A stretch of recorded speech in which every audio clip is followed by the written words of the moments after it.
Welcome back to my YouTube channel. एक important video के साथ मैं आ चुकी हूँ जो हमारा है एरर्स के ऊपर। जब भी हम रिसर्च करते हैं तो हमारे पास two common types of error आते हैं, जो आपका है type 1 error and type 2 error. देखिए, जब हम रिसर्च करते हैं ऐसा ज़रूरी नहीं है कि रिसर्च हमेशा ही सही हो। रिसर्च हमारी क्या है, किसी टेक्निकल एरर की वजह से गलत हो सकती है। तो उसके लिए हमारे पास दो एरर्स आते हैं, टाइप 1 एंड टाइप 2 एरर। देखिए, जब भी हम रिसर्च करते हैं तो जो नल हाइपोथेसिस है उसे ही हम हमेशा टेस्ट करते हैं। इसी का ही ऑपोजिट हमारी होती है अल्टरनेट हाइपोथेसिस, जो हमारी एक्चुअल हाइपोथेसिस है जिसे हम एक्सेप्ट या रिजेक्ट करवाना चाहते हैं।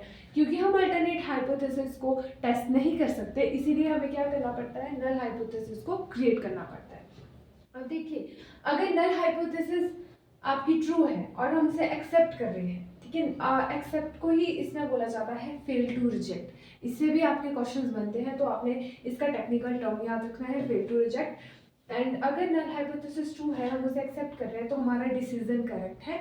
और अगर नल हाइपोथेसिस फॉल्स है और हम उसे रिजेक्ट कर रहे हैं, तो भी हमारा डिसीजन कैसा है, ठीक है, कोई भी एरर इसमें नहीं होगा। लेकिन एरर कब होगा, जब हमारा जो नल हाइपोथेसिस है वो ट्रू है पर हम उसे एक्सेप्ट करने की बजाय हम रिजेक्ट कर रहे हैं, तो वो हमारा होता है एरर 1, जिसे हम टाइप 1 एरर भी बोलते हैं।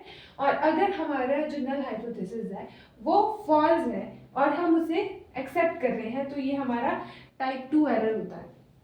एरर 1 को हम फॉल्स पॉजिटिव भी बोलते हैं एंड एरर 2 को हम फॉल्स नेगेटिव भी बोलते हैं। अब इसको फॉल्स पॉजिटिव इसीलिए बोला जाता है क्योंकि हम जो है नल हाइपोथेसिस को ऑलवेज हम कोशिश करते हैं कि ये हमारी रिजेक्ट हो और अल्टरनेट हमारी सिलेक्ट हो, ठीक है, तो इसीलिए इसे फॉल्स पॉजिटिव बोलते हैं। एंड टाइप 2 को हम फॉल्स नेगेटिव बोलते हैं। एंड अगेन टाइप 1 को हम अल्फा बोलते हैं एंड टाइप 2 को हम बीटा के नाम से भी जानते हैं।